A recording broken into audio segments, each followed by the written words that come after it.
Aí. Oi, Olá! Olá! já estamos ao vivo.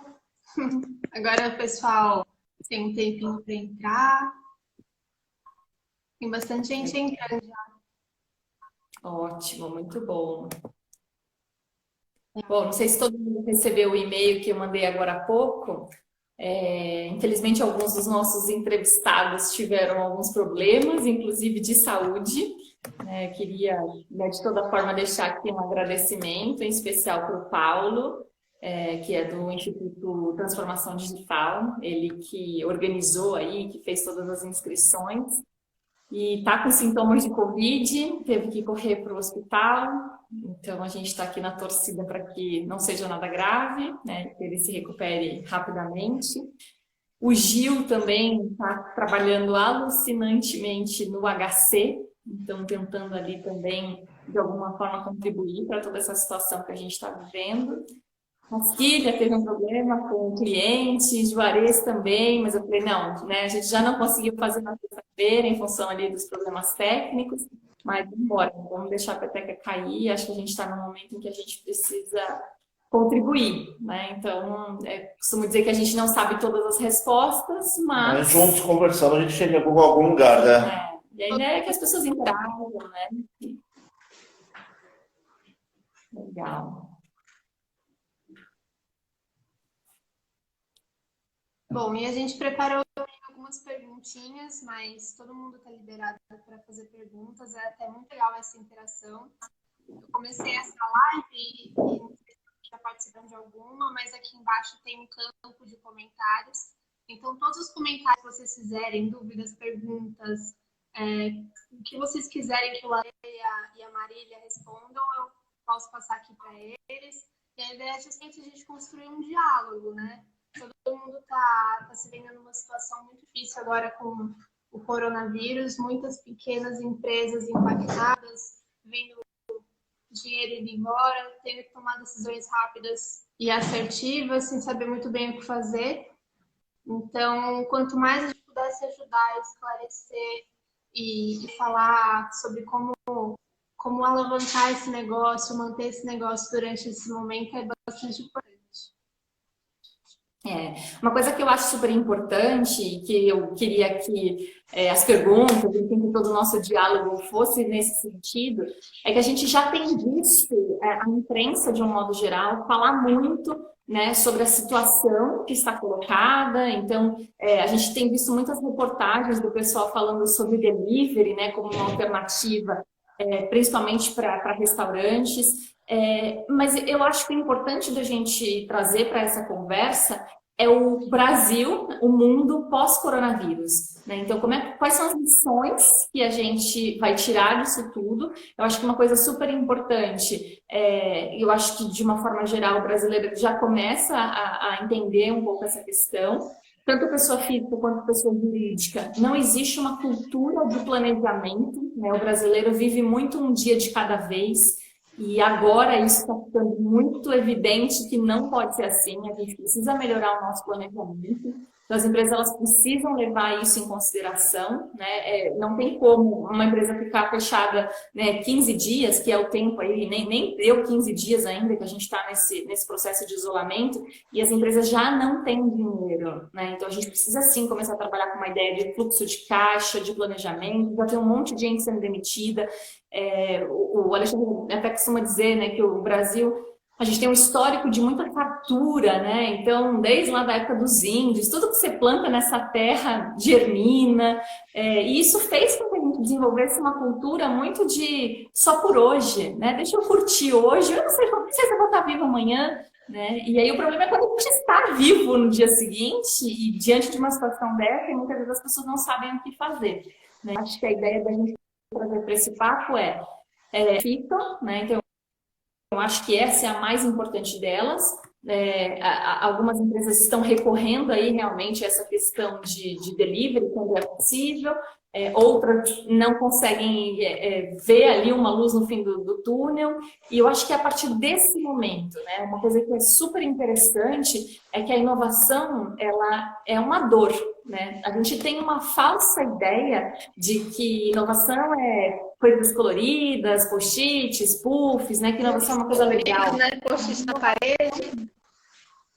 Pois é, só que inovação de verdade é um processo de dor, né? Eu costumo comparar muito com aquela ideia da larva se transformando numa borboleta, né? Então tem um momento de ruptura, tem um movimento de desconstruir para reconstruir. E eu acho que o que a gente precisa tirar desse momento é exatamente essa lição. Como é que a gente pode se desconstruir? Então acho que é o momento da gente olhar para dentro, ver o que eu ainda quero, o que ainda serve e deixar de lado aquilo que já não faz mais sentido. E indo um pouco nessa linha da Marília, eu trouxe alguns dados históricos, porque tudo que nós estamos passando é algo que nunca foi enfrentado, principalmente pela nossa sociedade brasileira. Então, nesse momento, o que a gente tem que fazer? Eu baseio muito que nós temos que tentar olhar para trás e tentar fazer analogias com o que já aconteceu, com coisas parecidas que nós passamos, para aí sim saber qual o cenário que pode ter para frente. Nesse sentido, eu peguei alguns dados e, de uma certa maneira, dá para tentar ver o copo como bem cheio, não bem vazio. E o que eu trouxe para cá? Eu trouxe para a primeira grande pandemia que houve na Europa, foi da peste bubônica, lá para meados de 1350. Nessa pandemia, acredita-se que até 60% da população europeia morreu. E o que aconteceu depois dessa pandemia? Houve simplesmente o nascimento da medicina moderna. Até então, a medicina era muito pautada nas questões religiosas. O que o Papa, o que os papas, o que os bispos, o que os arcebispos falavam, eram a plena verdade. Lembrando que estava praticamente na época das cruzadas, praticamente na época no final da Idade Média, então na Idade Moderna. E é isso veio o nascimento da ciência moderna, como a gente conhece, o nascimento da medicina moderna. E por conta disso, o que aconteceu? As grandes tecelões, as grandes empresas europeias que fabricavam algum tipo de matéria manufaturada, perderam todos os funcionários. Então eles tiveram que aumentar a produtividade daqueles que estavam lá. E o que aconteceu com isso? Veio o nascimento do óculos. Porque com o nascimento do óculos, as pessoas puderam enxergar um pouco melhor, puderam fazer trabalhos manuais de uma maneira mais assertiva e, com isso, suprindo um pouco esse monte de pessoas que morreram da peste bubônica. No final do século XIX, nós tivemos uma coisa parecida também, que foi uma pandemia de cólera na Inglaterra, onde aproximadamente 25 mil pessoas morreram. E o que isso aconteceu? Acelerou a adoção das máquinas, que foi o que mudou com a Revolução Industrial. E por aí existem alguns outros casos também, como você fala da Primeira Guerra, da Segunda Guerra Mundial, que houve a substituição da Europa, dos Estados Unidos, como União e pela União Soviética, como os grandes players do mundo em termos de inovação. Então, o que isso pode mostrar para a gente? Sempre que tem uma tragédia como essa que nós estamos passando, tem algo que está acontecendo muito parecido com isso, historicamente mostrou-se que houve duas grandes vertentes. Uma delas foi de grandes oportunidades. Então, eu acredito realmente que depois de passado todo esse maremoto, todo esse tsunami que nós vamos passar, vai mudar, a nossa sociedade vai mudar de uma maneira que talvez a gente não consiga determinar ainda. E depois que tiver essa mudança, e se a gente conseguindo se reestruturar, grandes oportunidades vão aparecer para todo mundo. Uma coisa que eu costumo dizer é que assim, o sofrimento ele é inevitável. Eu acho que, diante de uma situação como essa, a gente vai sim, né, sofrer. Muitas pessoas, infelizmente, vão morrer nesse processo. Mas eu acho que assim, o sofrimento ele é inerente à situação. Só que os problemas, eles têm a dimensão que a gente dá para eles. Então, a gente pode simplesmente cair numa depressão, né, se jogar numa cama, perder a vontade de viver, poxa, eu tô falido, eu não consigo ver luz no fim desse túnel, ou a gente pode arregaçar as mangas e trabalhar, né? E a gente aqui é muito adepto do transformar limões em caipirinhas. Eu acho que a gente precisa, sim, começar a fazer o que na psicologia se chama de sublimação, né? Quando a gente consegue transformar algo ruim em algo bom, né? E aí eu venho lendo muito sobre o assunto.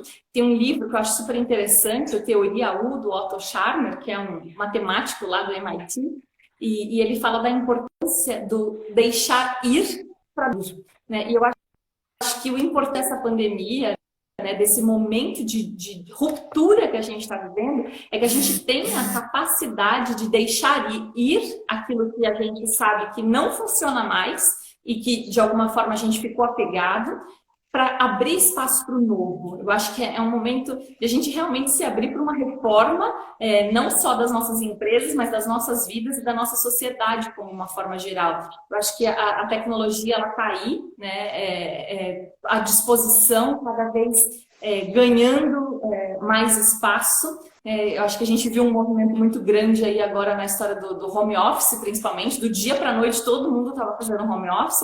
É óbvio que a gente tem uma série de problemas, de restrições ainda, A né? própria internet que aconteceu com a gente na A gente não sexta-feira por conta conseguia de disso. jeito nenhum, né? A internet travou, a gente não tem infraestrutura para aguentar tanta gente ao mesmo tempo conectada.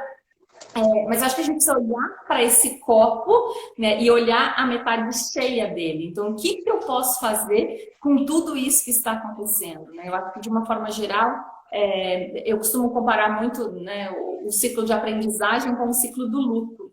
Né? Num primeiro momento, a gente nega, né, a gente fala, comigo isso não vai acontecer. Imagina, eu tô segura. E aí, quando o negócio começa a chegar mais perto, a gente não tem mais como negar, a gente começa uma barganha. Ah, tá bom, eu vou fazer alguma coisa, mas o que eu vou ganhar em troca?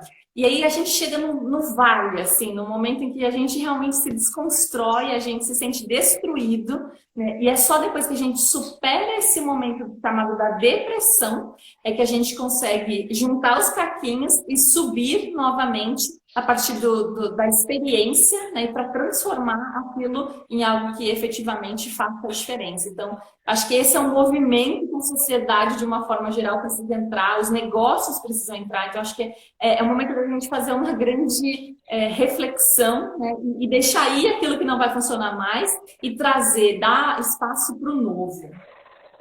E todos esses insights que a Marília e o Alex comentaram, a maior parte deles está no blog da Fala. Para quem quiser acessar, é gestãofalas.com.br/blog. E toda semana tem conteúdo novo. A Marília está sempre buscando referência, sempre estudando, ela tem bastante conhecimento, o Alexandre também. Então, isso está disponibilizado para vocês. Quem quiser acessar, eu vou deixar o link aqui embaixo. Legal. Bom, e aí? Temos perguntas? O pessoal está meio quietinho ainda, meio tímido. Chegando, né, na segunda-feira.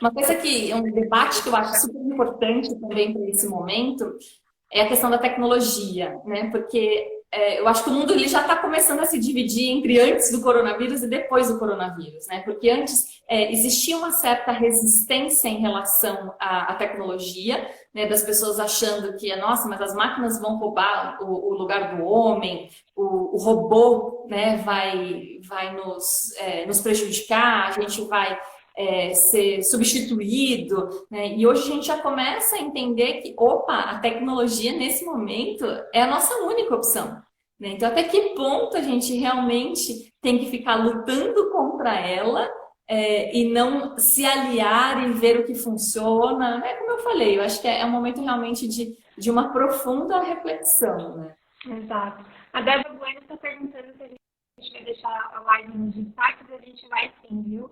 Então, se você só conseguir pegar um pedacinho e ir olhando de trecho em trecho, fica tranquilo que a íntegra vai estar disponível no destaque. Legal. E a gente tem algumas perguntinhas também aqui para a Marília. Acho que a gente já está um tempinho aqui nessa live, já podemos começar, né? Vamos lá. Legal. Então, eu acho que essa seria mais relacionada para o Alexandre, né? Muitas pessoas, elas tendem a ver a tecnologia mais como uma inimiga do que como uma aliada, né? Todo esse processo de adaptação, de ter que olhar o seu negócio para o meio digital, mais inclusive mais tecnológico, né? Só que nesse momento, como a Marília estava falando agora, todo mundo teve que, do dia até a noite, adaptar o seu negócio para o ambiente digital, para fazer e-commerce, uma comunicação online. Teve que fazer uma série de alterações, né? Você acha que essa situação, a longo prazo, vai fazer com que os empresários brasileiros amadureçam essa ideia e entendam que a transformação digital é realmente um caminho sem volta? Olha, Laís, boa pergunta, e para isso eu vou trazer um dado que talvez seja interessante, que possa elucidar um pouco mais e tentar, quem sabe, antever o que pode acontecer lá na frente. Quando a gente lembra da crise de 2008, lá e quando teve aquelas crises dos bancos, que foi possivelmente a crise da nossa geração mais parecida com essa que nós estamos vivendo, em termos de crise econômica e comercial. O que aconteceu em 2008? Os bancos praticamente quebraram, teve uma resolução totalmente das empresas, principalmente das empresas europeias e norte-americanas, e isso acabou acelerando um processo de adoção de tecnologia em massa, para conseguir fazer com que as empresas estivessem mais preparadas para todos esses desafios que aconteceram. Qual é o nome dessa adoção em massa de várias tecnologias? Ela foi conhecida como Indústria 4.0. Inclusive, em Davos, em 2016, o Fórum Econômico Mundial teve um painel exclusivo para tratar a correlação de adoção de tecnologias por conta de grandes crises econômicas que nós temos na nossa sociedade. Então, nós estávamos também na iminência, antes de acontecer tudo isso que aconteceu com o coronavírus, nós estávamos na iminência de começar a fazer os primeiros passos para a indústria 5.0. E aqui no caso aqui no Brasil, principalmente começamos a falar muito de IoT, de realidade mista, virtual, e essa adoção possivelmente vai ser acelerada, sim, por conta de tudo isso que está acontecendo. Hoje, se eu estou trabalhando no home office, eu tenho uma tecnologia para home office, eu tenho alguma maneira de enxergar o que está acontecendo na minha planta, por que não adotá-la? E por que talvez isso não possa me ajudar a melhorar o desempenho da minha empresa por conta disso? Então, eu acho que muitas das ferramentas que nós falamos de indústria 4.0 e muitas outras que estavam sendo estudadas e estavam na parte ainda de prototipagem para a futura indústria 5.0 que estava prevista para acontecer em 2025, eu acho que elas vão ter uma adotação, vão ser adotadas de uma maneira muito mais rápida para tentar diminuir esse gap. Inclusive, alguns estudos mostram, inclusive estudos do Banco Mundial e do próprio Itaú, que foi divulgado semana passada, que passada a pandemia, possivelmente por conta da adoção de tecnologia, todas as empresas vão ter um boom muito forte, um crescimento muito forte ao longo do ano 2021. O problema eu não posso pensar em 2021, eu tenho que tentar fazer agora para conseguir sobreviver e chegar em 2021, né? Exatamente. Mas eu acho que o Alexandre trouxe uma questão bem interessante, que assim, nesses momentos é muito importante buscar o que a história diz, né? Tanto é que tem surgido aí vários artigos do Harari, que é um grande historiador, né, tido aí como o guru do nosso tempo. Uma coisa que é super interessante, e aí trazendo bem para o foco do negócio da Palas, né, não sei se todo mundo sabe, mas a própria ISO, ela surgiu no pós-guerra. Ela foi fundada em 1947 para ajudar as empresas que estavam devastadas pela Segunda Guerra Mundial. Na verdade, pelas duas grandes guerras. Né? Uma guerra só, com uma pequena interrupção, né? 30 anos. Então, eu acho que se a gente olhar, né, porque assim, nada como o tempo, né? O tempo, ele coloca as coisas todas no lugar. Então, nesse momento, a gente está ali muito no calor da emoção, das coisas acontecendo. Existe, sim, um certo pânico, né? Todo mundo com medo, né? Quem não ficaria com medo de uma doença, né, que tem aí tomado o noticiário 24 horas? Mas quando a gente toma um certo distanciamento, a história nos mostra que muitas vezes, né, a humanidade ela precisa dar 1, 2, 10 passos para trás para dar 20 lá na frente. Então, eu acho que é esse salto que a gente precisa começar a olhar. Mas é óbvio, esse salto só vai acontecer se as pessoas estiverem preparadas para ele, né? Abertas, dispostas. É um momento que a gente realmente precisa se desconstruir, né? Abrir mão de velhas crenças, de valores e estar aberto para construir o novo. Indo nessa linha que a Marília falou, eu não vou falar muito em crise, mas eu vou falar de um grande acontecimento que houve que marcou a sociedade humana como um todo, que foi a queda do Império Romano. Depois que teve a queda do Império Romano, nós entramos no que a gente chama de Idade das Trevas na Europa. E o que veio depois da Idade das Trevas? Nada mais nada menos que o renascentismo. Nasceu o iluminismo, nasceu uma série de outras revoluções por conta de dar 500 passos para trás. Não diria que foi 2, 3, 4, 5, acho que foi 500 passos para trás. Porque na Idade Média nós tínhamos um poder de desenvolvimento muito aquém do que o Império Romano proporcionava para as suas colônias, para depois dar essa explosão que a gente deu. Então eu realmente tento ver as coisas com uma ótica positiva. Quando a Harari é positiva, aí você fala que realmente deve ter coisa boa acontecendo por aí, mas eu imagino o seguinte, que vamos passar por tempos difíceis, Eu comento isso muito com a Marília. Eu acho que é questão de tempo de a gente começar a ter pessoas do círculo próximo muito doentes. E isso, infelizmente, vai acontecer, mas a gente tem que estar preparado para isso. Tem que estar preparado para isso e não podemos deixar a peteca cair. Porque se a gente depender de outras pessoas, principalmente as pessoas que estão lá em Brasília, de repente a gente não vai conseguir chegar em lugar nenhum. Então a gente tem que tentar se unir, tentar fazer o que cada um pode fazer, que está próximo de você, para tentar, dessa maneira, estimular essas conversas para ver qual seria o melhor cenário, o que a gente pode fazer em conjunto. Porque a resposta ninguém tem, mas se todos nós conversarmos, debatemos isso, talvez algumas respostas saiam em cima disso. Tem uma história que eu acho super interessante, um conto, né? E aí trazendo o papo para as pequenas empresas, que é o nosso grande objetivo, né? Porque quando começou toda essa história, a gente falou, nossa, a gente precisa ajudar os pequenos, porque eles com certeza serão os mais afetados. Eu me lembro muito de uma história de uma família muito pobre, que morava num lugar super distante, né? Numa fazenda, assim, né? Na roça, né, como costumam dizer, e a única coisa que essa família tinha era uma vaca leiteira, né, e aí eles ficavam ali falando, nossa, né, já pensou se a gente perdesse essa vaca? Essa vaca é tudo que a gente tem, né, a gente depende do leite dessa vaca, e aí aquela família vivendo numa pobreza extrema, né, e ali totalmente apegados à vaca, né, nossa, a gente não pode perder essa vaca de jeito nenhum, porque essa é a única vaca que eu tenho. E aí, né, como era de se esperar, eles perderam a vaca, né, a vaca morreu, né, me parece, lá na história que ela foi atingida por um raio. E o que aconteceu com essa família? Né, no primeiro momento a gente pensa, nossa, coitados, morreram todos de fome. Pelo contrário, eles ficaram milionários. Porque sem a vaca, eles precisaram arregaçar as mangas para fazer outras coisas. E aí eles cresceram. Então, eu imagino que muita gente, nesse momento, está perdendo as suas vacas. Né? Então, as pessoas que acham, nossa, a única coisa que eu tenho, isso é tudo que eu tenho. Será que isso é tudo realmente que a gente tem? Eu acho que tudo que a gente tem é a nossa capacidade de transformação. Isso sim é tudo que a gente tem. E isso a gente não pode perder de jeito nenhum. Então, eu imagino que muitas vacas estão indo embora.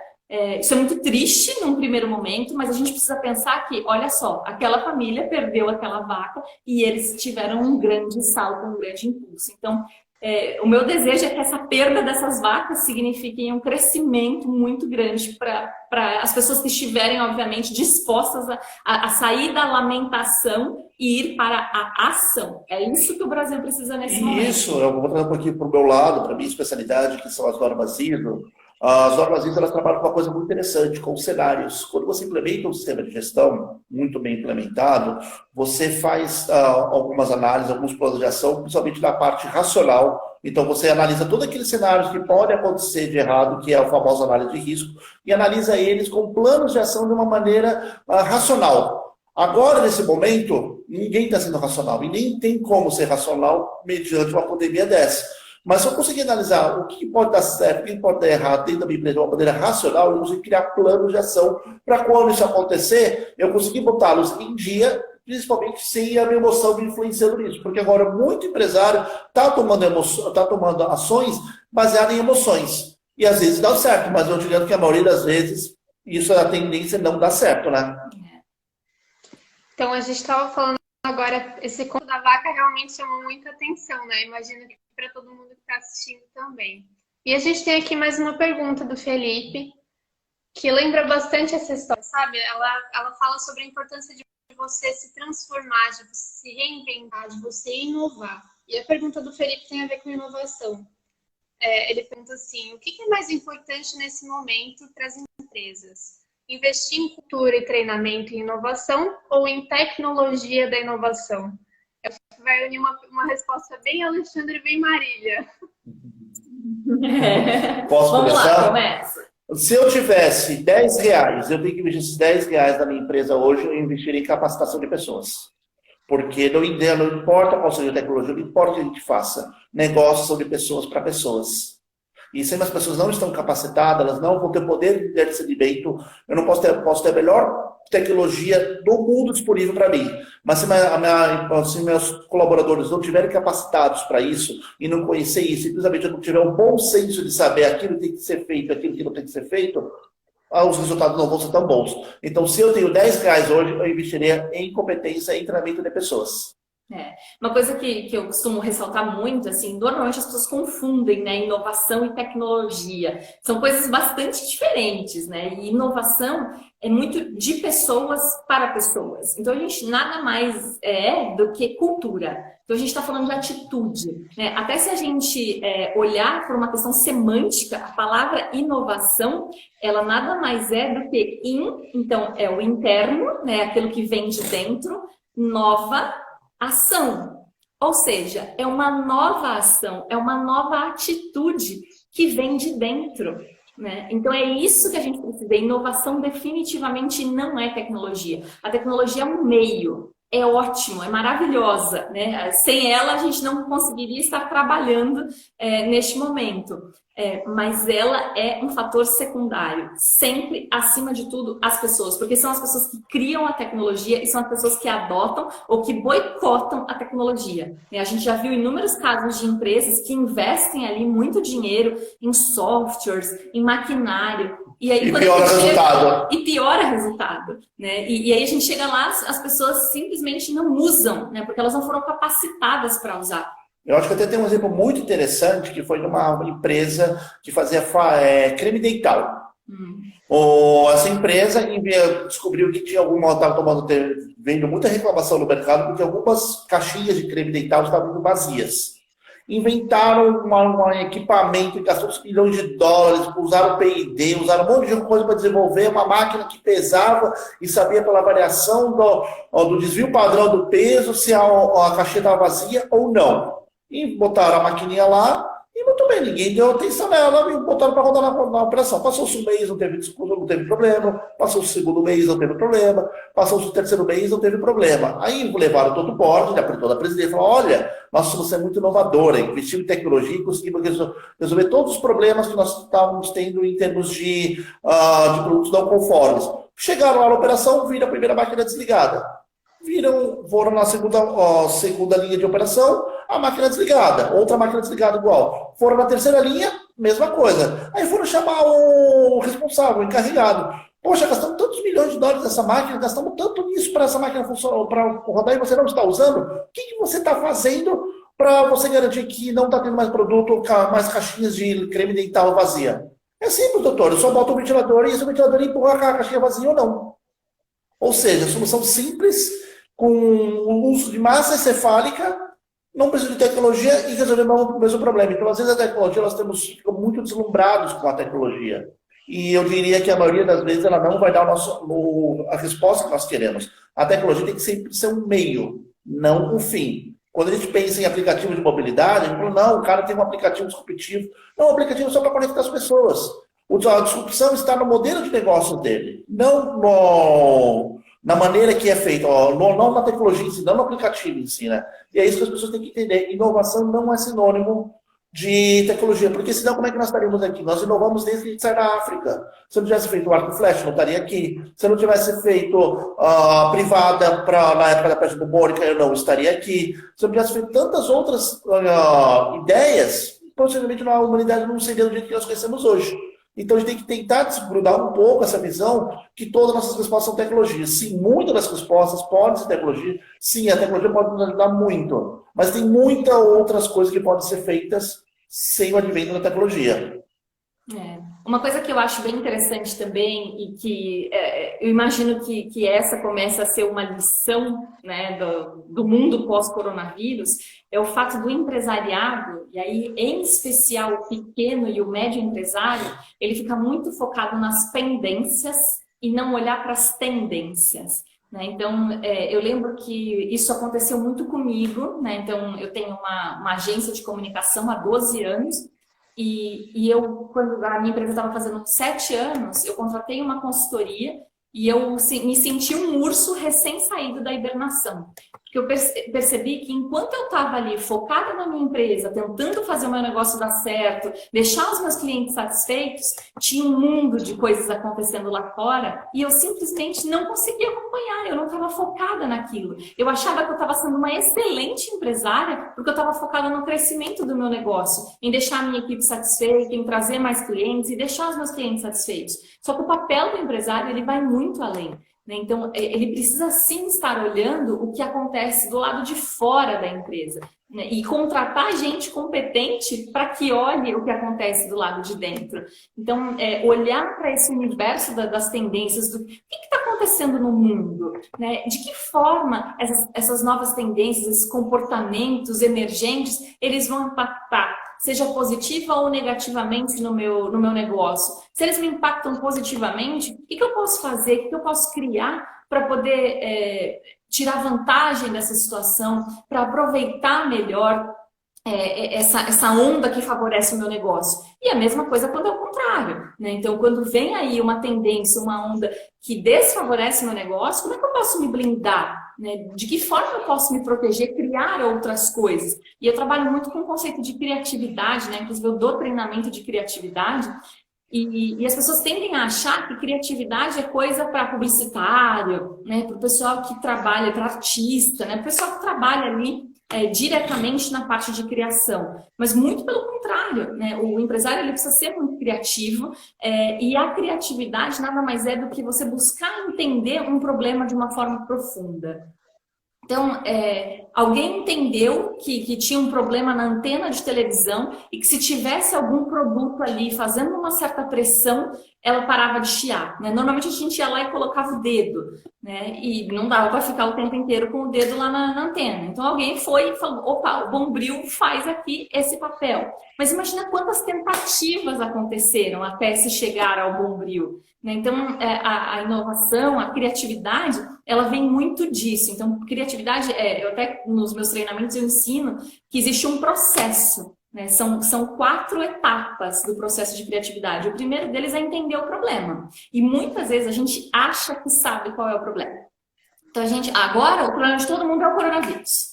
Será? Será que efetivamente o problema de todo mundo é o coronavírus? Será que a sua empresa já não estava com problemas? Só que aí você estava lá, que nem eu, feito um avestruz com a cabeça, né, enfiada ali no buraco da empresa, não olhava para fora. E aí agora, né, porque a gente tem mania de colocar, de externalizar, né? Então a gente acha que a culpa é do governo, a culpa é da crise, a culpa é do coronavírus. E a gente nunca tem culpa de nada, né? Então, é muito importante entender qual é o problema, mergulhar nele e fazer com que o problema ele realmente seja olhado como um iceberg. Normalmente, aquilo que a gente sabe é só a ponta.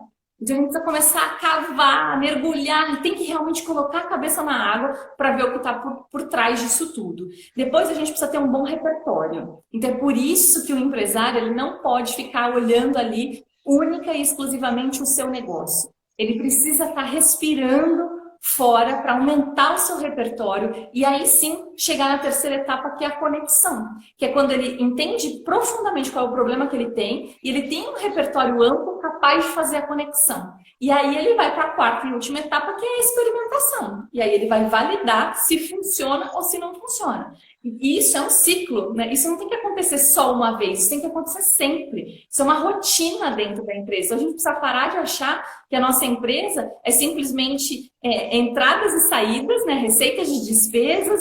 Não, a gente precisa começar a olhar toda a complexidade. A gente precisa, para isso, desenvolver o pensamento sistêmico. Tudo está correlacionado. E a gente tem uma visão muito linear. E essa nossa visão linear, ela é desenvolvida porque nós nascemos, nós fomos criados e preparados para a era industrial, né? Essa segunda onda aí que Alvin Toffler dizia, e hoje o mundo já não é mais assim, né? O mundo não é mais industrial, ele é digital e já tem muitos especialistas dizendo que que a gente já está entrando na quarta onda, que é a onda GNR, onde acontece 3 revoluções simultâneas, né? A genética, a nanotecnologia e a robótica. Então, assim, tem que acompanhar tudo o que está acontecendo, né? E não é à toa porque estão procurando a cura do coronavírus em 2 dessas tecnologias, robótica e genética, né? Exatamente. Marília, o Felipe tem mais uma pergunta. Ele está perguntando justamente como que as empresas podem aumentar esse repertório, né? Existe alguma fonte de referência? Como que a gente pode buscar se inspirar para olhar para o nosso negócio com um olhar diferente? Posso primeiro? Vai lá. Vou falar primeiro com o que eu gosto de fazer para aumentar meu repertório. Eu, apesar de ter estudado muito exatas, ter 2 formações exatas, sem ter muito seguido a linha de exatas, uma coisa que me chamou muita atenção é a história. quando você começa a estudar a história muito a fundo, você repara que isso se repete. Isso também é uma história que se repete em vários ciclos. Então, eu acho que em termos de repertório, a história da humanidade como um todo, independente de qual seja o segmento que você vai estudar, ela pode ser muito ampla, porque ela dá várias facetas para o mesmo problema. Ela te dá vários prismas, várias óticas diferenciadas para você analisar os mesmos problemas. Eu acho que a história poderia ser... O entendimento da história pode ser uma coisa muito grande. Vou dar um exemplo. Os mesmos erros que fizeram a Alemanha nazista perder a Segunda Guerra Mundial aconteceram com Napoleão. Se as pessoas da Alemanha tivessem estudado as guerras napoleônicas, não tinha acontecido a mesma coisa. E também eu posso fazer uma analogia também com a queda dos impérios. Quando você pega Império Otomano, Império Persa, Império Romano, Império Grego, ou até, se for um pouquinho mais lá para trás, se pegar nas épocas dos etruscos e tudo mais, são os mesmos erros que derrubam os impérios. Ou seja, a história se repete. Então, acho que uma boa fonte de repertório, pelo menos eu uso isso muito para mim, é estudar a história. Eu só faria um adendo, eu acho que sim, a história é uma fonte riquíssima de repertório, mas um erro que eu às vezes costumo perceber nas pessoas é olharem o futuro com as lentes do passado. Então isso pode representar um problema. Então a gente precisa sim olhar a história, mas entendê-la e usar isso como para-brisa, como um retrovisor. Não acho que não vai acontecer, mas uma forma que você olha o retrovisor, a chance de você bater no carro é menor. Essa é uma ilustração perfeita, porque assim, a gente precisa olhar muito mais para frente do que precisa olhar para trás. Mas o passado, ele nos dá uma base muito importante. E outras formas que eu vejo de aumentar o repertório é a gente manter uma presença muito grande em feiras, em eventos, leituras técnicas, leituras abertas, fazer cursos diferentes da minha área, né? Porque normalmente as pessoas elas mergulham muito naquela área e elas ficam unilaterais. Né? E o processo de criatividade, ele depende muito da desconexão. Né? Então, normalmente, a gente tem uma grande ideia quando a gente não está mergulhado naquele problema, quando a gente se toma uma certa distância. Viagens também é fundamental. O cinema, nossa, às vezes a gente vê um filme e a gente, poxa, e se eu tivesse tentado isso? Né? Então, eu acho que é manter a cabeça sempre muito aberta. E eu acho que, assim, a gente tem que estar sempre com as anteninhas ligadas. Né? O repertório é isso, o tempo inteiro. Às vezes uma criança, né, um animal de estimação, algum movimento que ele faz, se a gente estiver com as anteninhas ligadas, a gente vai conseguir capturar para poder depois criar as conexões. E eu acho que é muito importante também a gente se colocar em situações de experimentação. Eu acho que experimentação é algo fundamental. Então, viajar não só para Paris, né? Então, todo mundo, nossa, vou para Paris, vai para Nova York. Não, vai conhecer uma realidade diferente da sua. Não que Paris, né, e Nova York seja a realidade, né, da grande maioria, mas, assim, conhecer culturas realmente diferentes, né? Nós fizemos uma viagem, por exemplo, para Tailândia. E assim, a gente dava comida na boca de elefante. Quanto que a gente imaginava uma questão assim? Banheiro é completamente diferente. A ideia que eles têm de saneamento básico é completamente diferente da nossa. Então, assim, eu acho que a gente poder se expor, né, às situações, a conhecer o diferente. Em inovação, a gente fala muito sobre diversidade, né? A riqueza, ela mora na diversidade. Então, é muito fácil trabalhar com quem é parecido comigo, mas isso não é nem um pouco enriquecedor. Eu preciso ter gente na minha equipe que seja muito diferente, porque é isso que vai gerar essa riqueza. A Amazônia, por exemplo, ela não seria essa riqueza toda se ela só tivesse um tipo de planta. Né? A diversidade, ela é muito importante. E em termos disso que a Marília está falando, eu vou trazer para cá para o assunto. Quando a gente fala do século XX, quem é a pessoa mais inteligente que a gente pensa? Eu diria Einstein. É da minha área. Como é que o Einstein resolveu os problemas dele? Todo mundo acha que ele ficava sentado lá no escritório dele, olhando das formas até conseguir chegar na solução. Não, ele ia tocar violino. Ele saía de todos os problemas, ele ia tocar música ou fazer caminhadas. Inclusive, em 1905, quando foi o ano que teve as grandes quatro... tipo assim, os grandes 4 papers que ele teve, que um deles, inclusive, ele ganhou o prêmio Nobel por conta disso, ele teve as ideias, os insights, caminhando.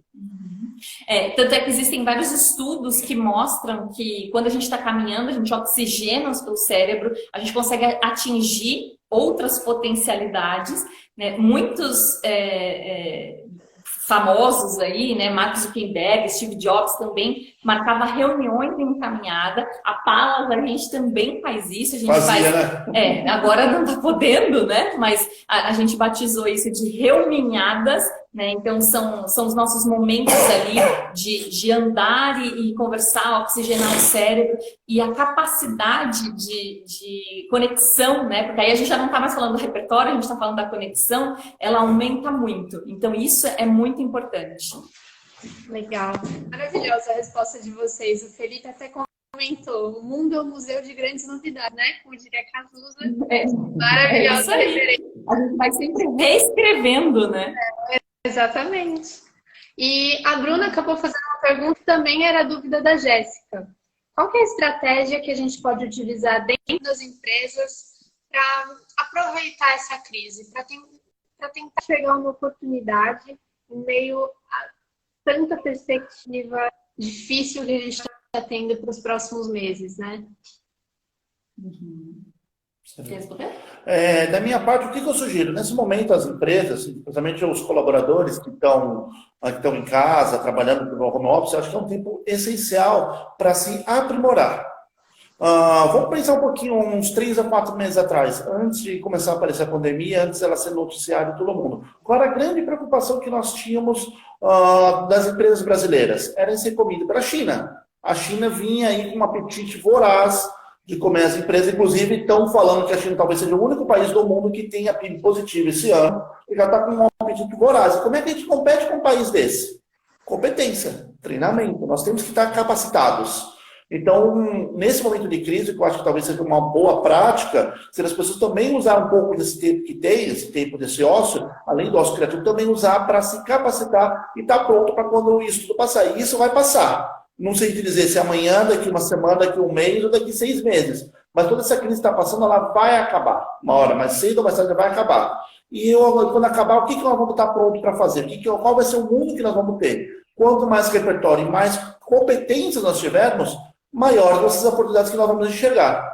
É isso aí. E eu acho que assim, é muito importante também a gente aproveitar esse tempo para reflexão, né? Então, como eu disse, esses momentos de dor, né, eles acabam trazendo esse potencial, essa riqueza, da gente olhar mais para dentro de si, né? Não no sentido de, onde foi que eu errei, né? Porque aí eu acho que a gente começa também a se chicotear muito, não é o objetivo, mas assim, como é que eu poderia fazer isso de uma forma diferente?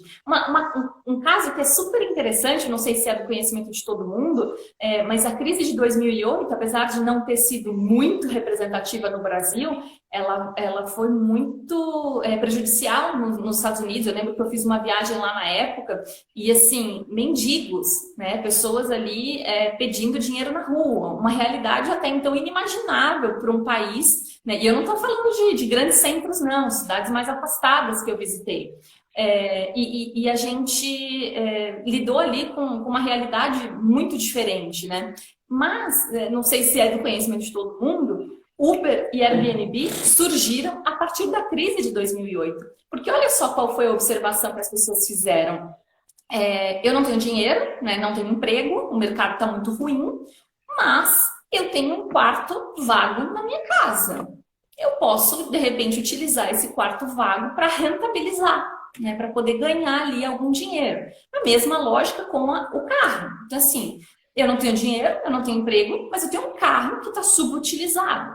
Porque antes de 2008, ninguém conseguia imaginar entrar no carro ou na casa de um estranho, né? Só que a crise, ela muda completamente. A economia compartilhada. Exatamente. Então, a economia compartilhada, ela surgiu a partir da crise de 2008, né, nos Estados Unidos e na Europa. Então, eu tenho certeza que daqui a algum tempo, né, quando a gente tomar distância dessa emoção toda que está em voga, desse medo que a gente está, é óbvio que a gente está com medo, está todo mundo com muito medo disso tudo.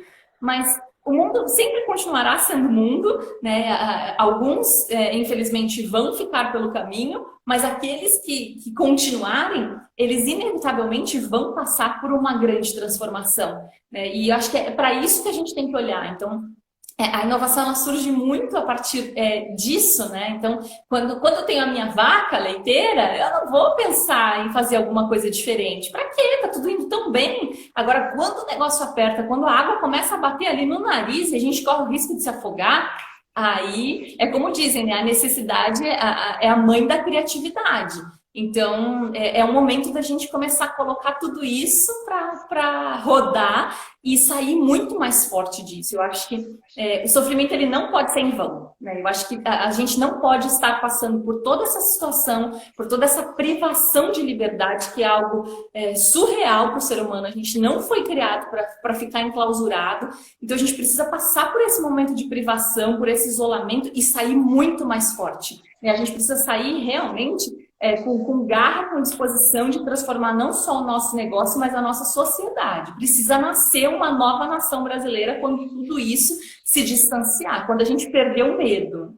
E o que eu posso dizer também é o seguinte: em termos de sociedade brasileira, é uma coisa inédita que nós estamos passando. Quando você pega a sociedade europeia, que teve guerras atrás de guerras, épocas parecidas com essa, teve guerra da França com a Inglaterra, que durou 120 anos.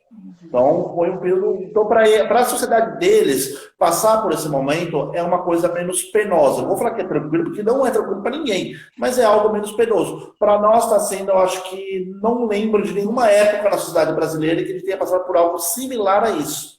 E isso vai passar. Isso a história mostra, por isso que é bom ter esse repertório. A história mostra que isso passa. E quando passar, muitas oportunidades vão vir à tona. A questão é, como eu vou me garantir que eu sobreviva até essa crise passar? É isso aí. E aí fica a lição do planejamento, né? Eu sei também se é do conhecimento de todos, mas eu sou jornalista e eu escrevi um livro sobre finanças pessoais, né? E o meu livro eu me dediquei justamente a entender por que o brasileiro é tão relaxado em relação ao dinheiro, né? E aí o que eu descobri, inclusive eu entrevistei uma socióloga na época e ela me disse uma coisa que ficou muito marcada. Ela falou assim: o brasileiro não sabe viver na fartura. Então, se passa numa festa, por exemplo, tem que comer, tem que beber até passar mal, né? Porque para ele... dos navios, dos cruzeiros. Em cruzeiro, normalmente, eles contam, né? Que cruzeiro de brasileiro de 3 dias é muito engraçado. Porque no primeiro dia, eles precisam fazer muita comida, porque as pessoas vão comer demais. No segundo, elas vão estar passando mal. Então, pode fazer pouquíssima comida, porque vai estar todo mundo indo para a enfermaria. Aí, no terceiro, as pessoas já começam a se recuperar, então elas já vão comer um pouco mais, mas aí elas vão passar mal em casa.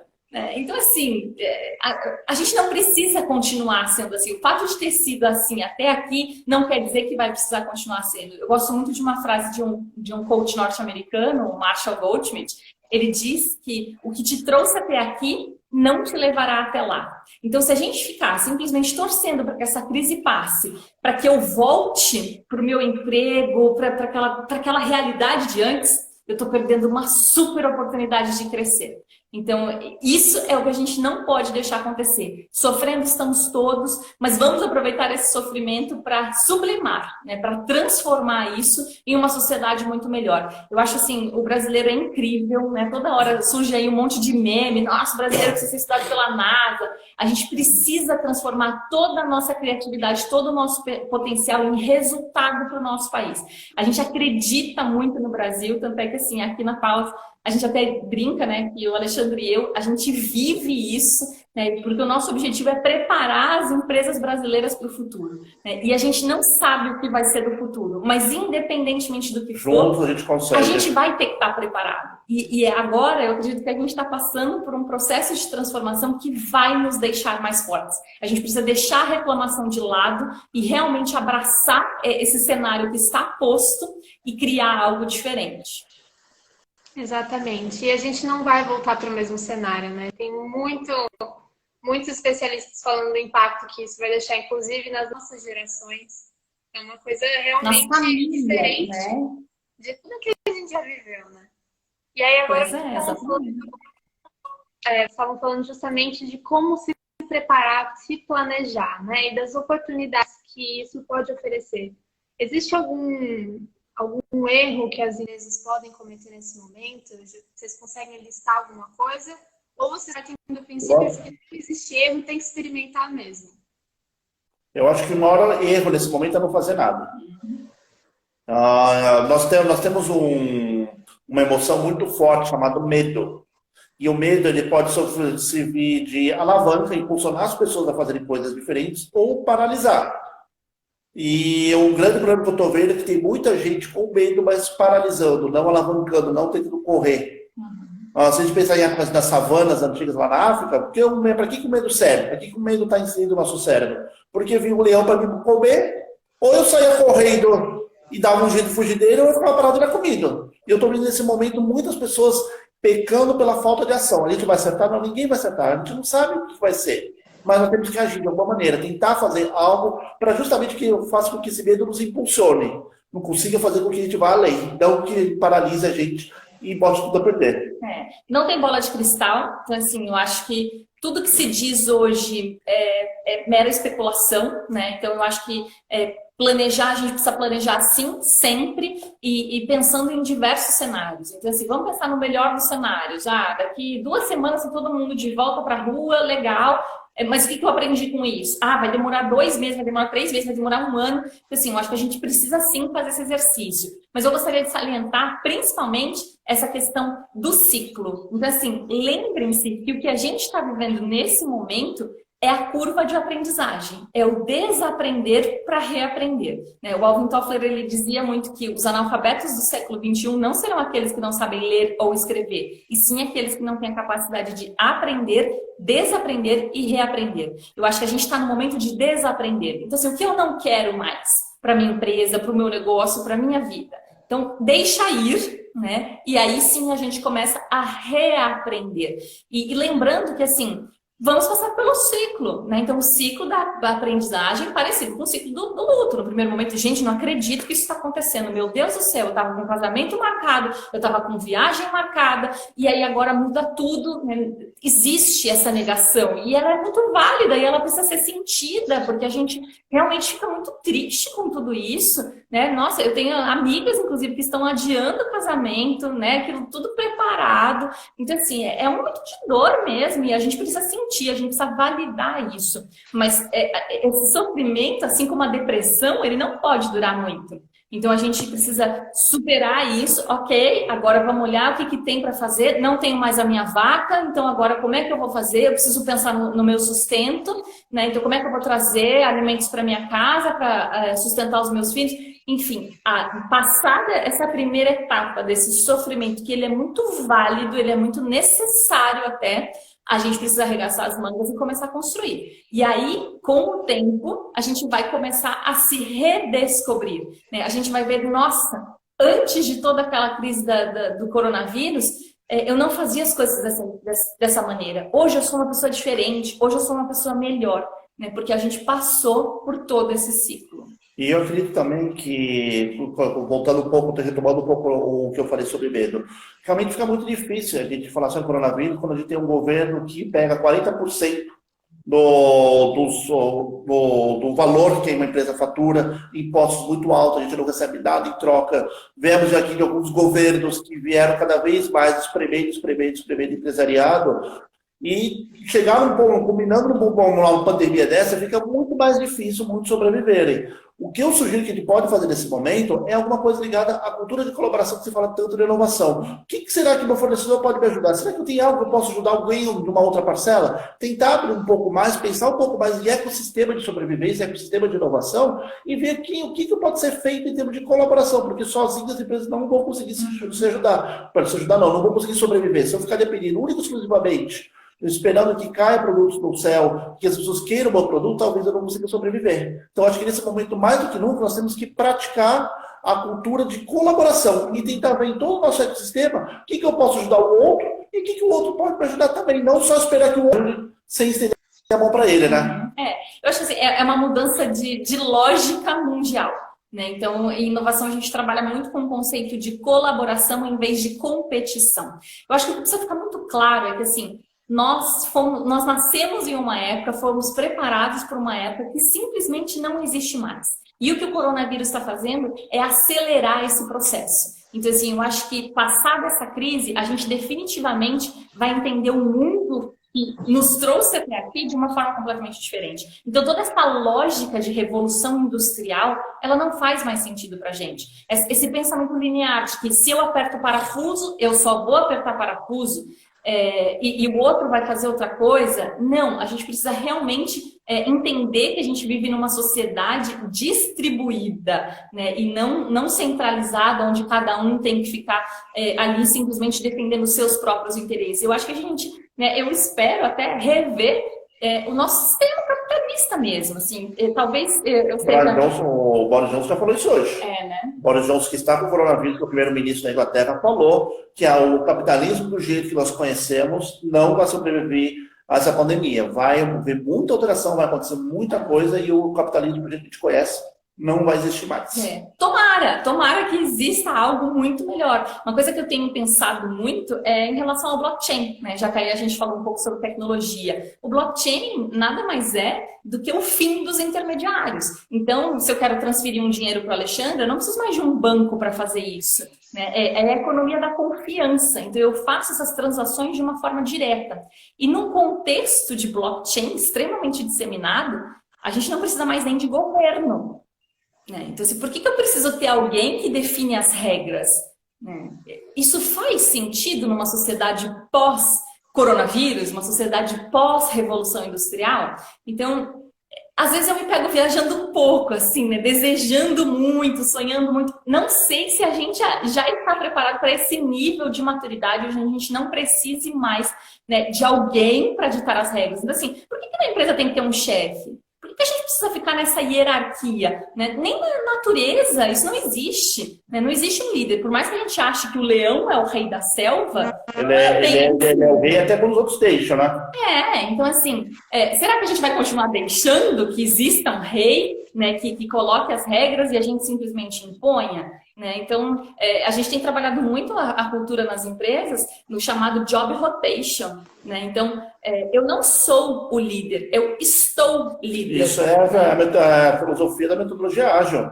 Exatamente. A metodologia do Scrum usa muito isso. São equipes pequenas, auto-organizáveis e autogerenciáveis. E por que a sociedade não pode fluir dessa forma também? O Alvin Toffler, ele também fala muito do... e assim, é delicioso ler, né? Porque, e aí a história, né, vai trazendo. Porque lá em 1980, ele falou sobre o surgimento das cabanas eletrônicas. As cabanas eletrônicas nada mais são do que as casas equipadas de inteligência computacional e de telecomunicação. Então, que não fazia mais sentido as pessoas irem até o trabalho. Porque assim, essa lógica de todo mundo se locomover no mesmo horário para ir para um lugar e depois todo mundo voltar no mesmo horário, né, ele já falava sobre isso lá em 1980. Então, será que vai continuar fazendo sentido? Será que o home office, né, a gente não vai começar a entender que, olha, não necessariamente eu preciso ir para o escritório todos os dias, poluir, né? Porque assim, aqui, por exemplo, a gente tem visto uma melhora na qualidade do ar absurda,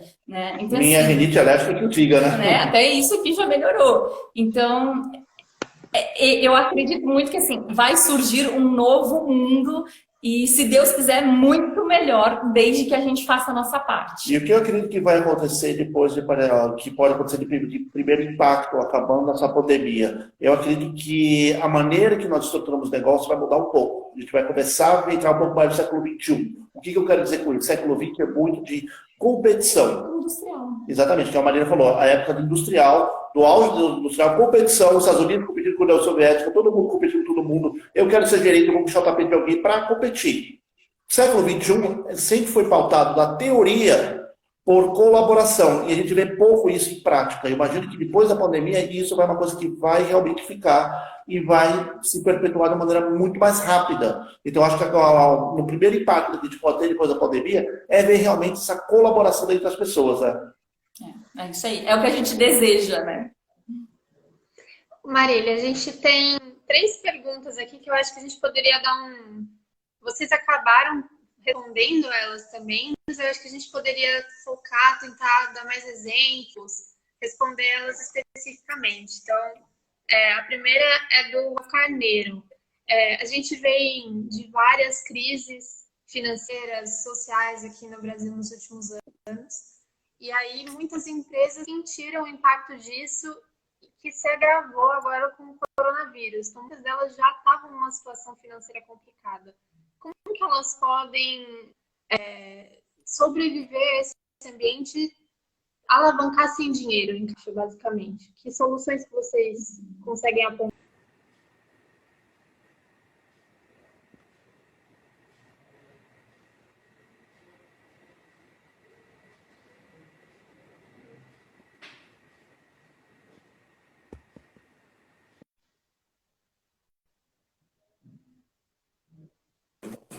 Oi, pessoal, a gente estourou o limite de tempo da live, mas estamos de Não, volta. o papo foi bom. O papo foi bom demais e é legal que vocês continuem fazendo perguntas. Vamos esperar um pouquinho para o pessoal que fez a pergunta voltar, para a gente poder responder, né? Claro, E a gente espera o pessoal acessando aqui de novo. Mas é sinal que o papo está rendendo, o pessoal está engajado. As perguntas ficaram ou perderam? Não ficaram. Vou lembrando. Mas a live que a gente acabou de fazer está salva no nosso Instagram. Tanto para quem perdeu, quiser acessar, fazer mais alguma observação que não fez lá, fazer aqui, fica à vontade. Muito legal. Vamos então responder, porque eu estou vendo que o pessoal já entrou. Você quer seguir então, a planilha de raciocínio que está falando?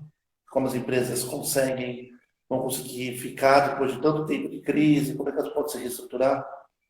Bom, eu acho que assim, não sei se as pessoas que fizeram as perguntas, né, já voltaram.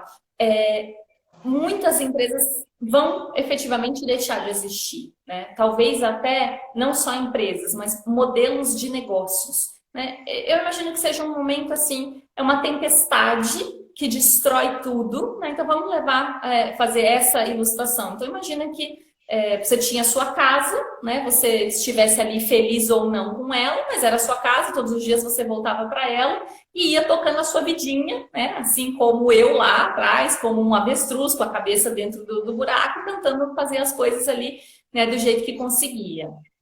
E aí aconteceu um terremoto, né? A sua casa, ela foi totalmente destruída. E aí você olha para todo aquele entulho e você vê o que você ainda quer e o que você não quer mais. Então eu imagino que a sociedade ela vai passar, né? A gente está passando por esse terremoto, né? É um momento onde a gente realmente deixa ir aquilo que a gente não quer mais e se abre para o novo. Então muitos negócios realmente não vão sobreviver, mas eles darão espaço, eles darão lugar para muitos outros que a gente ainda nem consegue imaginar. É como eu comentei a história do Uber e do Airbnb.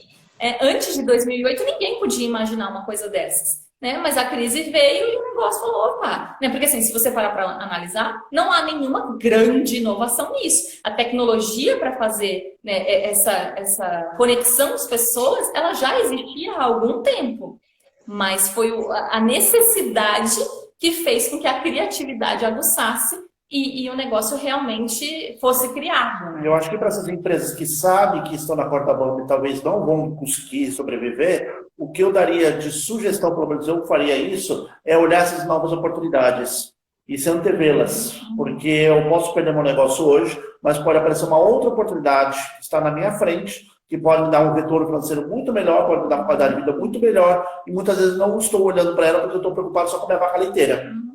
Então, talvez esse momento seja uma grande oportunidade das pessoas olharem novas oportunidades de negócio que vão surgir e, por que não, destruir e reconstruir. A região dos tornados dos Estados Unidos faz isso, o pessoal faz isso uma vez por ano. Constrói a casa, passa o tornado, derruba o tornado, o pessoal volta, constrói a casa de novo e assim sucessivamente. É que para nós, aqui no Brasil, que não temos nenhum problema climático, não temos nenhum problema de guerra nem nada, é uma coisa muito nova. Mas se você for ver em termos de história, em termos de outras sociedades, isso normalmente eles estão sempre no gerúndio, sempre reconstruindo, fazendo. Então talvez seja o momento de a gente tentar enxergar as oportunidades que vão aparecer, e elas vão aparecer, não vão ser poucas. Nós começamos a live lá atrás, citando alguns exemplos ao longo das eras de grandes oportunidades que apareceram por conta de pandemias parecidas como essa, elas vão acontecer. A gente tem que estar aberto a tentar enxergar isso e se antever. Acho que a gente vai ter que exercitar um pouco do desapego, né? Então, inevitavelmente lágrimas vão rolar, mas a gente vai precisar, em algum momento, enxugá-las, né? E até como dizem, né? Toda crise há os que choram e há os que vendem lenço. Nesse caso, são os que vendem álcool em gel. Mas e aí, de que lado a gente vai querer estar? Né? Vamos criar álcool gel, né? E eu não estou dizendo para vender agora, neste momento, mas quando tudo isso passar. Uma outra pergunta do Royal Carneiro, ainda na outra live, que vocês falaram bastante sobre colaboração, né? Até de uma possível alteração no sistema capitalista que a gente tem hoje, como a gente conhece, né? Que a gente vive no século XX de muita competição, e agora a gente começa a ter essa mudança de pensamento. E aí o Royal perguntou como que funciona esse ecossistema de colaboração. Acho que seria legal até se a gente conseguisse dar exemplos, né? Alguma coisa na prática de como isso funciona hoje, né? Eu acho que tem um exemplo que é bastante latente hoje, que são as cooperativas de crédito. Né? Então, a gente vê hoje muitas cooperativas, né, onde não só as de crédito, mas as cooperativas agrícolas também. Né? Então, todo mundo produz um pouco. Né? Se eu fosse negociar diretamente com um grande player do mercado, eu seria espremido. Né? Agora, quando eu me junto, né? Então vem muito desse conceito do a união faz a força. Então, eu acho que o cooperativismo ele é um excelente exemplo e que não é nada novo, né? Isso não tem nada a ver com tecnologia. A gente tem aí cooperativas brasileiras, nossa, de, sei lá, mais de 50 anos, né? Eu acho que o movimento cooperativista no Brasil é de antes da década de 50. Então, a gente não está falando de nada absolutamente novo. É só uma questão de entender quais são as oportunidades e abraçá-las. É isso que a gente precisa fazer. Legal. Vocês já conseguem ter mais ou menos uma ideia? Foi uma outra pergunta que a gente teve. Eu não estou conseguindo achar o nome de quem perguntou, me desculpem. Mas se vocês já conseguem ter uma ideia de como vão ser as empresas depois dessa pandemia de coronavírus. A pergunta de $1 milhão. A minha opinião, as empresas vão ser mais enxutas, vão ter processos mais ágeis e possivelmente vão ter pessoas mais capacitadas. Esse é pelo menos o cenário que eu vejo. Quando eu olho para trás, vejo como é que foi feita a reconstrução do Japão, depois das 2 bombas nucleares, de Hiroshima e Nagasaki. Quando eu olho na Inglaterra, depois do grande incêndio que teve em Londres, que acabou com todas as empresas em Londres. Quando você começa a ver isso sistematicamente, você vê que as empresas se reerguem, sempre mais enxutas, mais eficientes, eficazes, e principalmente com as pessoas com um nível de entendimento maior, que a gente pode traduzir isso como treinamento, como entendimento mesmo, né? Como capacitação, né? E assim, se a gente entender que muito provavelmente toda essa situação vai acelerar o processo de transformação digital, as pessoas que não têm um nível de conhecimento mais elevado, e aí eu não estou falando necessariamente de um nível de tecnologia, mas o trabalho braçal, né, aquele chão de fábrica que a gente conhecia antigamente, que a pessoa não precisava ter nem o 2º grau completo que ela conseguiria fazer aquele trabalho, as máquinas vão fazer. Isso é inevitável. Né? As máquinas já estão fazendo trabalhos, inclusive, muito sofisticados, como o de médicos, advogados e contadores. Então, todo mundo vai precisar, e aí quando a gente estuda futuro do trabalho, isso fica muito evidente. Né? Então, tudo que a gente precisa entender, se transformar para conseguir ocupar um espaço nesse mercado de trabalho. Muitos especialistas eles falam sobre uma geração de inúteis, de pessoas que não conseguem se recolocar simplesmente porque elas não têm capacitação. E por mais que a gente esteja vivendo esse cenário de, aí antes até do coronavírus, um cenário de crise, de desemprego, né? Antes de toda essa situação, existiam quase 12 milhões de desempregados. Esse número já chegou a 15, foi diminuindo um pouco. Então, assim, a gente nem conseguiu resolver esse problema e já veio outro. O desemprego, apesar dele ser altíssimo, existem milhares, centenas de vagas que simplesmente não são preenchidas. No Brasil, hoje se estima-se que existe mais de 1 milhão de vagas para o pessoal de TI trabalhar e não tem pessoas capacitadas. E quando a gente fala de capacitação, no nosso país é muito complicado. As pessoas mal conseguem se formar e quando se formam, male, estão prontas e aptas para conseguir desenvolver uma profissão como engenheiro, médico, advogado. E quando a gente fala nessas transformações digitais, isso vai acelerar mais, vai cada vez mais segregar. E isso é uma coisa que é bem complicada num país como o nosso, que quase não investe em educação, né? É. Exatamente. E hoje eu acho que a gente pode ir agora, finalmente, para a pergunta de $1 milhão. Hoje vocês trabalham com a ISO de inovação, que surgiu, como o Alexandre falou no comecinho da live, começou a ser estudada em 2008, logo depois que os bancos quebraram e provocou toda a crise mundial, que por planejamento, pela estrutura nossa, o Brasil não foi tão afetado, mas mesmo assim sofreu esse impacto. E aí, a ISO de inovação, ela oferece uma boa oportunidade para as empresas se planejarem nesse momento tão delicado, justamente por ela mostrar esses possíveis cenários, como vocês falaram no comecinho. Então, eu queria que você explicasse um pouco melhor o que é a ISO de inovação e como ela pode ajudar as pequenas e médias empresas, empresas de todo porte nesse momento. A ISO de inovação, o bom dela é que ela nasceu exatamente num cenário pós-crise mundial, num cenário de transformação digital, num cenário onde as tecnologias cada vez mais estavam aceleradas, num cenário onde eu comecei a fazer tudo de maneira online, para deixar de fazer de maneira presencial, para deixar online, ou seja, tudo via internet. Então a norma nasceu nesse cenário. E o que ela tem de interessante? Eu destacaria 3 grandes vertentes que ela utiliza, que podem ser muito utilizadas para as empresas agora. Primeiro é contexto da organização, entender onde ela está inserida e principalmente entender o seu mercado. E isso pega um pouco o gancho da parte que nós falamos de ecossistema. Quando eu entendo o meu mercado, entendo quem são meus players, entendo quem são as pessoas para quem eu faço o meu trabalho e para quem é aquelas que dependem do meu trabalho também para sobreviver, eu consigo entender o meu ecossistema. E quando eu entendo o meu ecossistema, fica muito mais fácil colaborar, fica muito mais fácil se ajudar. Existem inúmeras maneiras de você conseguir alavancar recursos para a tua empresa, e não necessariamente são financeiros, a gente só pensa em financeiro, mas existe até um estudo que a Marília pode falar bastante, que existe mais de 55 outras formas de você rentabilizar negócios que não são dinheiros, que é o Business Model Navigator, que a Marília conhece bastante essa metodologia, ela pode até explicar mais.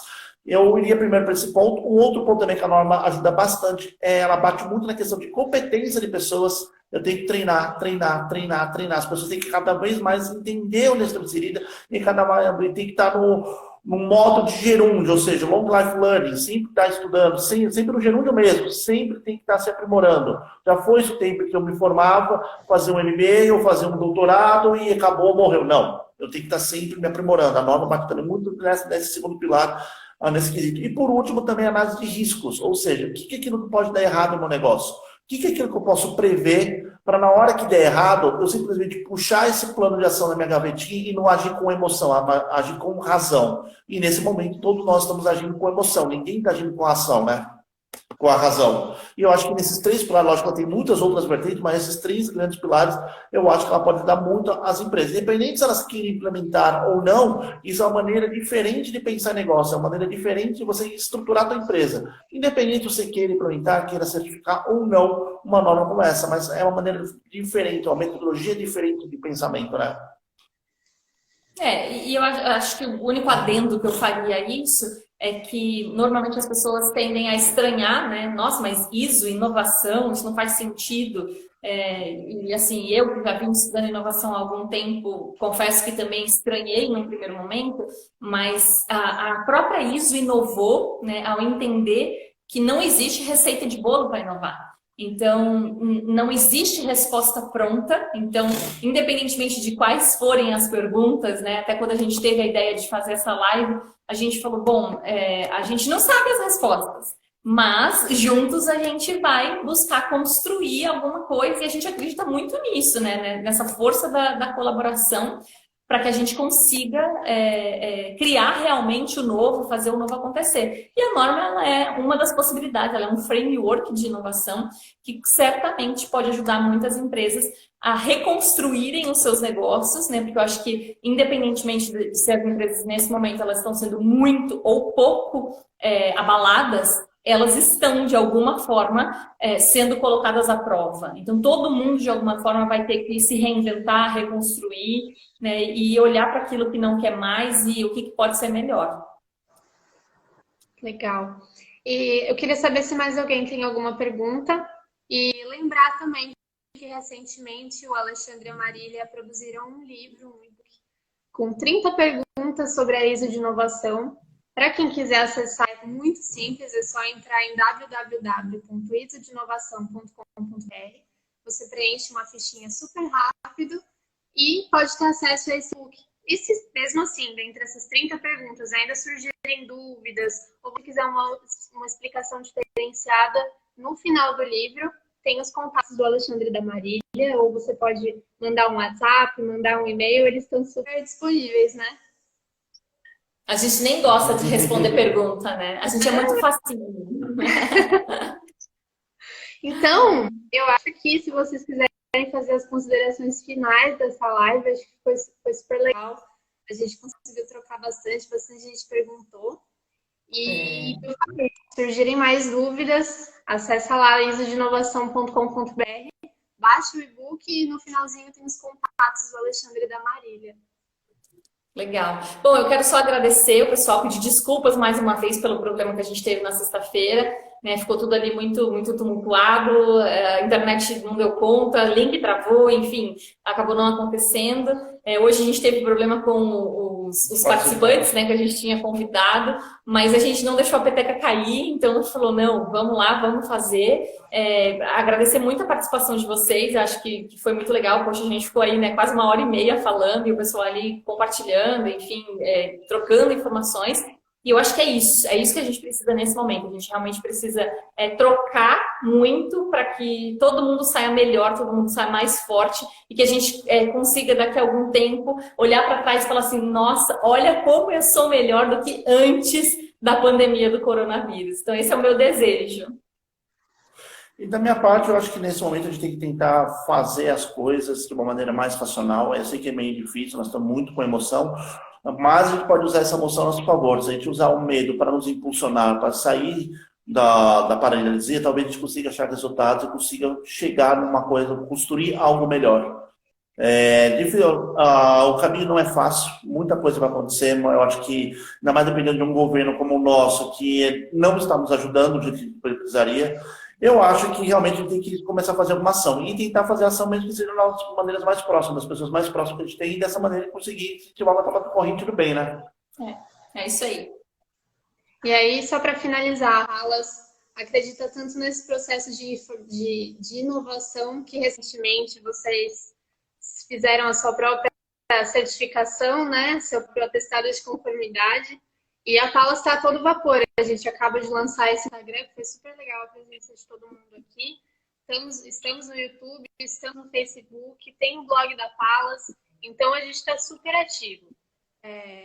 E é isso, é muita colaboração, é todo mundo trocando informação juntos. Participe também dos grupos de WhatsApp da Palas, a gente está atualmente hoje com 4 grupos, mas tem sempre capacidade para receber mais gente, trocar informação. E isso tudo é muito legal. Dessa forma, pensar que a gente vai construir um futuro pós-coronavírus e pós qualquer coisa, né? É isso aí. Então, vamos lá. Obrigada, pessoal, pela audiência. E fiquem aí com isso de inovação.com.br. Tchau, tchau. Obrigado. Obrigada, tchau.